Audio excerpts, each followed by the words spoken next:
Hi, Richard. How are you? Hot.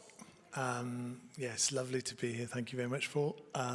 Yeah, lovely day in Paris in spring. Beautiful. What would Sportgen be without PSG, of course? We're in Paris. We're super honored to have you on stage with us. We're going to talk about the future of Paris Saint-Germain commercially, the brand evolution, what's inside your strategy. To start, how would you define PSG brand now? It's something we talk a lot about. We mentioned, for those people who were here yesterday, we talked about finding the story which is behind any sports business I've worked for. Unless you really have that, it's very difficult to build your business. It's very difficult to be able to sell the concept of who you are, what you are to fans, to people who don't yet know you, or to commercial partners or broadcasters or anybody. So the brand or the story behind PSG, we find is our protection against perhaps not having such successful years on the pitch. And that's going to happen, right? We're not going to be able to be in Champions League finals every year. And so it's not rocket science. You know, who'd have thought when we talk about PSG, particularly not in the French market, because the growth for PSG really is an overseas adventure, because frankly put, we don't have enough people with the TV rights issues that we have in France watching the French league. So whether that's domestically or overseas, we have to expand our audience. So we take our story, and that's how we communicate, and it's always through the brand of PSG. And that for us, for those of you who are Parisian or French, that is all about Paris. And that is taking Paris to the world. Why? It's bloody lovely. And no one else can do it. Apologies if anyone here is from PFC, but for the moment, from a global perspective, that's only PSG. So we take Paris to the world, and we bring the world to Paris. And that's our job, that's our brand.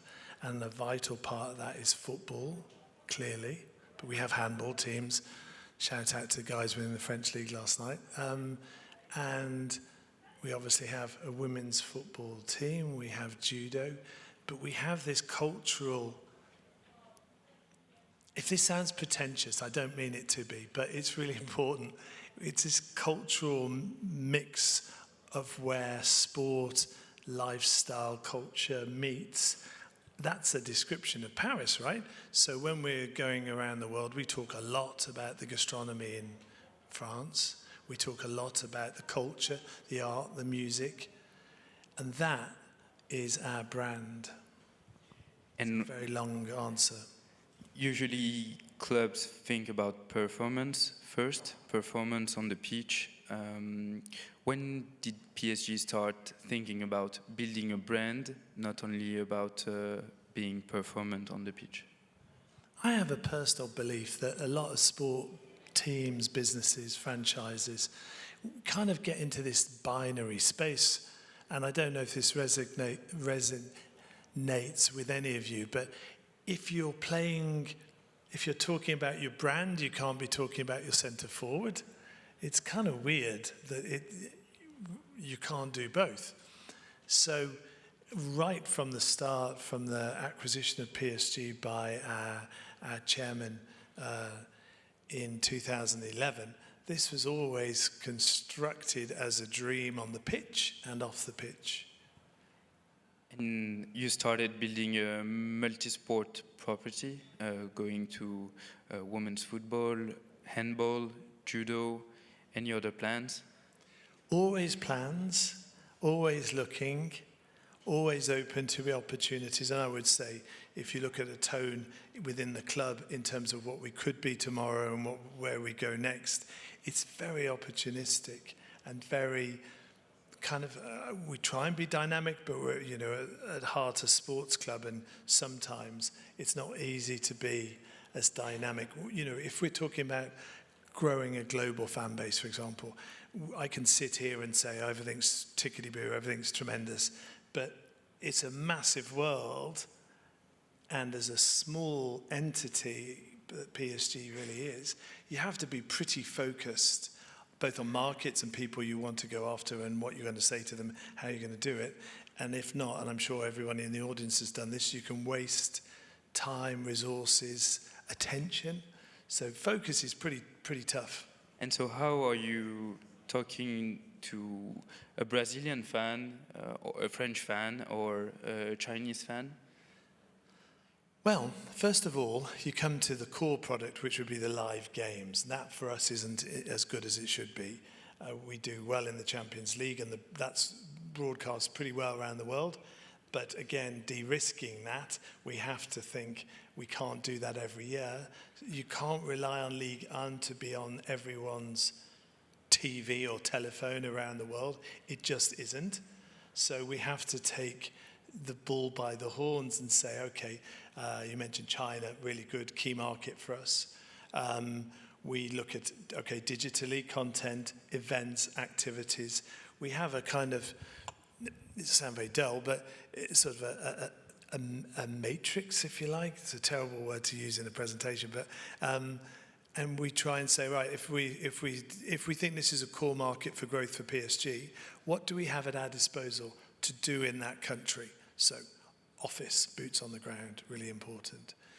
Is the live TV product available? If it isn't, how do we do it? Despite the fact, in many ways, we don't distribute our own live content, but what can we do to fix that? Academies, we have over 200 academies around the world. Football tours, none of these so far are new, right? Liverpool could point to that, Real Madrid could point to that. So we then have to show up in that market with events, activities. The team are in the front row here. We have a business that's PSG Labs, which basically is an innovation hothouse for companies around the world to work with us on case studies to grow, scale, or develop their businesses. So whatever we have at our disposal, we try and put into that market in own language, and we try, therefore, to give as many touch points, or I can't say content because you'll just think I'm talking about video content, but as much as we can do, we'll try and operate in China. I think recently Victoriano Melero, the club CEO, said we want to be the second club of choice for any sport fan in the world or any football fan. Is it really achievable? There's a strong feeling. Sport is about passion, culture. How do you become the second club of choice for any fan in the world? I don't want to contradict Victoriano here, but I'd almost say that's too limited, right? Let's take it as read that most people that likes football around the world have a football team they support. I'm not going to be very successful if I say to the team, hey, let's go and take Villa fans and tell them not to support Villa, support us. That's just crazy. Yeah, but Aston Villa fans could support you when their club isn't in the Champions League, and they could support you against Arsenal, for example. Yeah, so then you get into the nuance, don't you? You get into the idea of probably real marketing speak, but you get into the idea of do I feel into this brand? Do I like the club? Do I like the way that Vitinha and I know Dembele play? That's good, but what about all those people that don't follow football, that maybe live overseas, that don't yet have a team? Yes, we could try and encourage them to support us, and that'll be probably led by us doing well in the Champions League. That's great. Yeah, you're doing well. And we're doing okay in there. But if you see it as a yin and yang, the yin is our performance on the pitch. We can't affect that as much as I'd love to. I can't.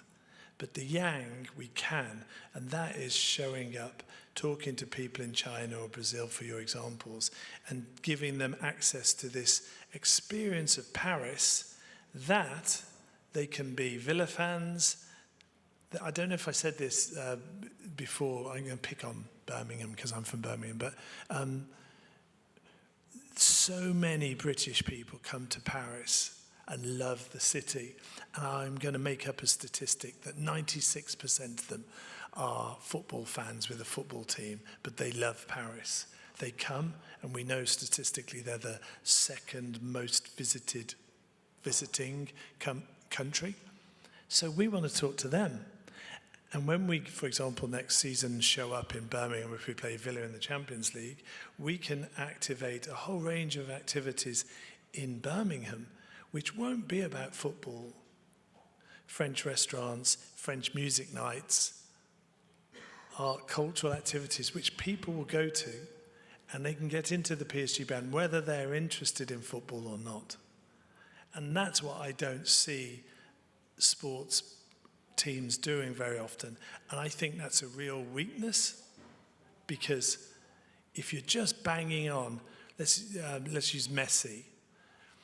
Look, let's say this gentleman in the front row doesn't like football, and I go, oh, look, Messi's step over. Look at that. And you go, yeah, but I don't like football. Go, no. Check it out. This is a step over, right? And you're not listening. I don't like football. What else has Villa? This is an anti-Villa tirade. What has Villa got to talk to this gentleman here? He's got nothing else. I don't want PSG ever to be in that position when we've just got Dembele scores goals, Dembele scores goals. And how do you create that feeling, that attraction to the PSG logo, to the PSG team? Where do you take the inspiration from, if it's not from others, from what other sport properties doing? Is it like creative industries? 100%. I think all of us would say, if we're not experts at something, we associate ourselves with someone who is, right? That's what sponsorship often is all about. But it goes the same for us. If we're trying to say gastronomy is such an important part of Parisian culture, when we show up in Brazil, we have to bring the world's greatest food. Well, yeah, if that's Peter Parr and me, that's pretty bad. But if you come with the best chefs in the world who are French, that's coherent. So when we talk about our story, we don't just make it up. Is it something that people will believe, and can we demonstrate it? Can we bring it? And then on the back of it, can we grow our fan base? And there's that word fan, which everyone in the room will go, okay, you want me to be a PSG football fan? No. We want you to somehow like our brand, and we can probably monetize that relationship, but you may not like our football team. That's okay. Paris is about the Eiffel Tower, good restaurants, a premium atmosphere. But premium is often associated to scarcity, rarity. How do you balance scale, like accessibility with scarcity? I think, a good question. I guess this is where we're lucky in sport. Maybe a mainstream sport like football particularly will have people flying into Budapest tonight. As we know, the airports are full with private jets, right? That's the very cream of society and wealth flying in. But we also know that we're flying our ultras over there, and that we've got reduced prices for. I think sport, and particularly football, forgets a group in society at its peril. If the Parc des Princes is only 48,000 people in the stadium, in football terms, that's really small. So if we sell all of our tickets for £2.50, we'll go out of business and we won't be able to pay player salaries. And if we make it all into some kind of 20,000 euros per seat per game, we'll lose all of our supporters because that's wrong. So it's always nuance. But I mean, if we were L'Oreal or Unilever, we'd talk about market segmentation. In football, it's the same. Do you have a product for a super high net worth individual? I've just come from Roland Garros. They've got some lovely facilities and opportunities for a wealthier clientele. But if you go into our toy stand, if anyone's ever done that, and you can see the genuine street art produced by the ultras in their own stand. You can't make this stuff up. You can't, this isn't a veneer of some clever marketer. You've got to mean it. And therefore, you've got to have products and experiences for every group in society.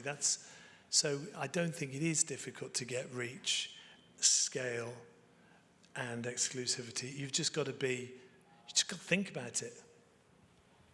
What are the key projects for your team and for the club in its whole? Like, what's next for PSG in the coming years? What are your main objectives, and how do you intend to achieve your goals?